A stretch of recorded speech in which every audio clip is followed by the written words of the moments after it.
সুপ্রিয় দর্শক, আসসালামু আলাইকুম। নিউজ বাংলা 24-এ আপনাদেরকে স্বাগতম। প্রথমেই জানিয়ে দিচ্ছি সংবাদ শিরোনাম। আওয়ামী লীগকে বাদ দিয়ে নির্বাচন গ্রহণযোগ্য হবে না বলে মন্তব্য করেছেন জিএম কাদের। আওয়ামী লীগকে নির্বাচনে ফেরাতে চাইলে আবারও অভ্যুত্থানের ডাক বৈষম্য বিরোধীদের। আরেকটি 111 সৃষ্টি করবেন না, যা বললেন ডক্টর তাহের। সাদা পাথর লুটের ঘটনায় করা রিটের শুনানি রবিবার। জুলাই সনদ ঘিরে বিএনপিকে চাপে রাখতে চায় এনসিপি। আপনার কণ্ঠে হাসিনার টোন, এনসিপির নেতা নাসির উদ্দিনের উদ্দেশ্যে রিজভী। এতক্ষণ শুনছিলেন সংবাদ শিরোনাম। পুরো খবর পেতে ভিডিওটি শেষ পর্যন্ত দেখুন। সর্বশেষ খবর পেতে চ্যানেলটি সাবস্ক্রাইব করুন। এবার বিস্তারিত। আওয়ামী লীগকে বাদ দিয়ে নির্বাচন গ্রহণযোগ্য হবে না বলে মন্তব্য করেছেন জাতীয় পার্টির জাপা জিএম কাদের। বুধবার রাজধানীর কাকরাইলে ঢাকা জেলা জাপার মতবিনিময় সভায় তিনি এই মন্তব্য করেন। জিএম কাদের বলেন, আওয়ামী লীগ যখন জামায়াতে ইসলামীকে রাজনীতিতে নিষিদ্ধ ঘোষণা করেছে, আমি তার প্রতিবাদ করেছি। এভাবেই এখন বলছি, আওয়ামী লীগকে বাদ দিয়ে নির্বাচন করলে তা গ্রহণযোগ্য হবে না। 4 নির্বাচনে আওয়ামী লীগের সঙ্গে সমঝোতা করে অংশ নিয়ে স্বৈরাচারের দোসর তকমা পেয়েছেন জাপা। আওয়ামী লীগ শাসনামলে গৃহপালিত বিরোধী দলের ভূমিকায় দলটি 5 আগস্টের পর চাপে পড়েছে। গত জুলাইয়ে আদালত জিএম কাদেরকে জাপা চেয়ারম্যানের দায়িত্ব পালনে নিষেধাজ্ঞা দেন। বুধবার এই নিষেধাজ্ঞা উঠে যাওয়ার পর জিএম কাদের রাজনৈতিক কর্মসূচিতে ফিরে বলেন, আমি শেখ হাসিনার বিরুদ্ধে সবচেয়ে সোচ্চার ছিলাম। ভোটের অধিকারের আন্দোলন জুলাইয়ের অভ্যুত্থানের সর্বাত্মকভাবে ছিলাম। জাপা চেয়ারম্যান দাবি করেন, তিনি জুলাইয়ে আন্দোলনকে বৈষম্যবিরোধী আন্দোলন আখ্যা দিয়েছিলেন। গত 9 আগস্ট জাপা থেকে বহিষ্কৃত জ্যেষ্ঠ নেতারা কাউন্সিল ডেকে কমিটি করেন। তারা নির্বাচন কমিশনকে চিঠি দিয়ে লাঙ্গল প্রতীক চেয়েছেন। এ প্রসঙ্গে জিএম কাদের বলেন, সরকারের জুলুম নির্যাতনের ভয়ে থেমে যাব না। লাঙ্গল অন্য কাউকে দিতে চাইলে আমরা রাজপথে আন্দোলন করব। জনগণের জন্য জীবন দিতেও রাজি আছি। অন্যায় দেখলে প্রতিবাদ করব। জাপা মহাসচিব শামীম হায়দার পাটোয়ারির সভাপতিত্বে সভায় প্রেসিডিয়াম সদস্য রেজাউল ইসলাম ভূঁইয়াসহ জ্যেষ্ঠ নেতারা বক্তব্য রাখেন। কার্যক্রম নিষিদ্ধ হওয়া আওয়ামী লীগের আগামী জাতীয় নির্বাচনে অংশগ্রহণের পক্ষে বয়ান তৈরি করা ও সম্মতি উৎপাদনের অপচেষ্টা চালানো হচ্ছে বলে অভিযোগ করেছে বৈষম্যবিরোধী ছাত্র আন্দোলন। এ ধরনের যেকোনো চেষ্টা প্রতিহত করতে প্রয়োজনে ছাত্র জনতাকে সঙ্গে নিয়ে আবারও অভ্যুত্থানের ডাক দেওয়া হবে বলে জানিয়েছেন সংগঠনটি।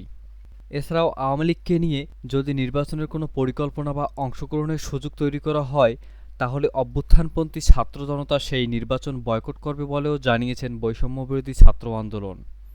এক যৌথ বিবৃতিতে সংগঠনের কেন্দ্রীয় সভাপতি রিফাত রশিদ ও সাধারণ সম্পাদক হাসান ইমাম এই প্রতিক্রিয়া জানিয়েছেন। বুধবার 13ই আগস্ট বৈষম্যবিরোধী ছাত্র আন্দোলনের দপ্তর সম্পাদক শাহাদাত হোসেনের পাঠানো এক বার্তায় এসব কথা জানানো হয়।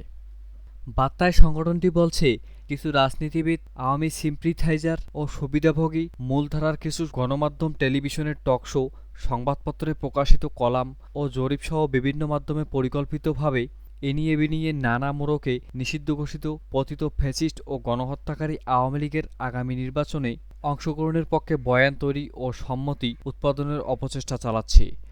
সংগঠনটি স্পষ্ট ভাষায় এই ঘৃণা অপচেষ্টার তীব্র নিন্দা ও প্রতিবাদ জানিয়েছে।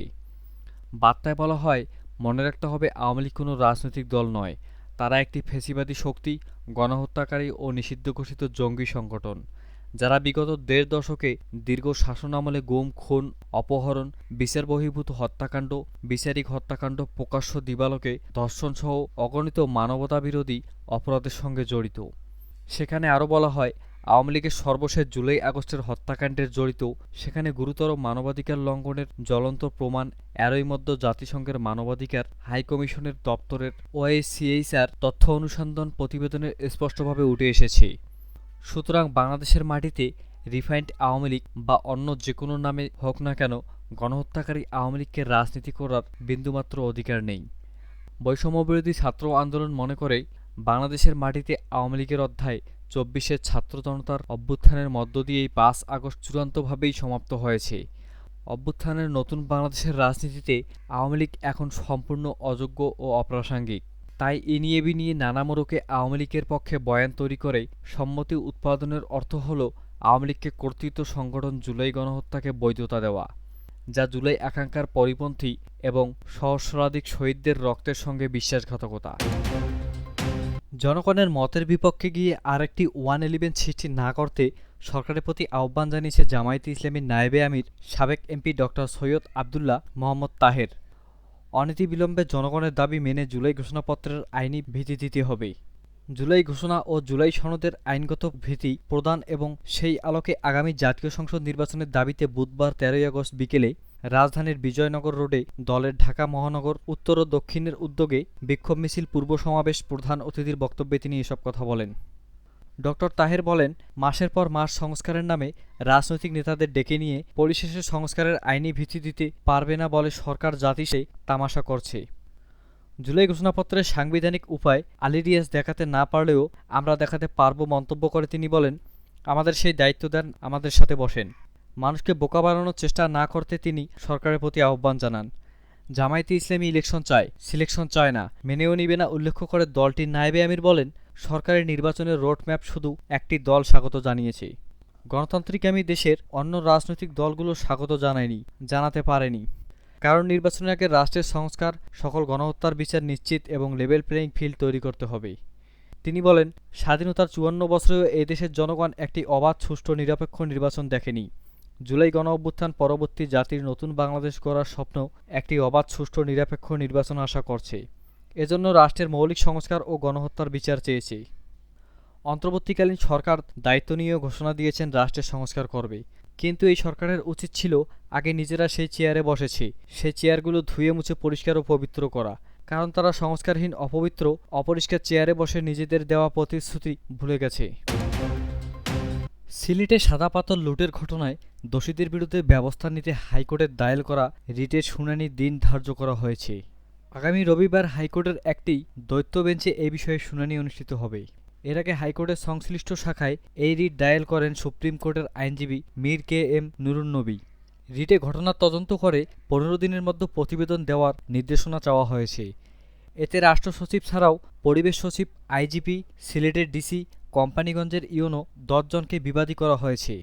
সিলেটের কোম্পানীগঞ্জ উপজেলায় সাদা সোনাখাত দেশের শীর্ষ পর্যটন কেন্দ্রে ভোলাগঞ্জ সাদা পাথর অবাধে লুটপাট চলছে এমন সংবাদ ছড়িয়ে পড়ার পর বিষয়টি নিয়ে আলোচনা শুরু হয়। সামাজিক যোগাযোগ মাধ্যমেও এই পাথর লুটের ঘটনায় তোলপাড় শুরু হয়। পরে এ নিয়ে দৌড়ঝাঁপ শুরু হয় স্থানীয় প্রশাসন। গতকাল বুধবার দুদকের একটি টিমও সেখানে অভিযান চালায়। স্থানীয় বাসিন্দাদের অভিযোগ, একসময় রাতের আধারে মধ্যরাতে পাথর চুরি হলেও এখন দিনে দুপুরে কয়েক কোটি টাকার সাদা পাথর চুরি হচ্ছে, যার কারণে বর্তমান সাদা পাথর বিলীন হওয়ার উপক্রম। প্রশাসনের সামনে দিয়ে বালু পাথর লুট করে নিয়ে গেলেও কোনো কর্ণপাত নেই তাদের। সাদা পাথর লুটের জন্য ওই এলাকার বাসিন্দারা প্রশাসনকেই দুষছেন। তারা বলছেন, প্রশাসনের ব্যর্থতা আর মদতেই সাদা পাথর লুট চলছে। গত বছরের ৫ আগস্ট সরকার পরিবর্তনের পর থেকেই সাদা পাথর লুটপাট শুরু হয়। পরে প্রশাসনের কারণে তা অনেকটাই বন্ধ হয়, কিন্তু তবুও সুযোগ বুঝে চলছে লুটপাট। বিভিন্ন সময় প্রশাসন ধরাই নদীতে অভিযান চালালেও লুটপাট বন্ধ হয়নি। এক সপ্তাহ লুটপাট হলেও অভিযান হয় একদিন, আর ওই দিন বাদে বাকি ৬ দিন চলে লুটপাট। সেদিকে পাথর কেনাবেচা হয় এবং গাড়ি বা বড় নৌকা করে পাথর যায়। সেদিকে অভিযান না হওয়ায় এই লুটপাট বন্ধ হচ্ছে না বলেও দাবি করেছেন এলাকাবাসী।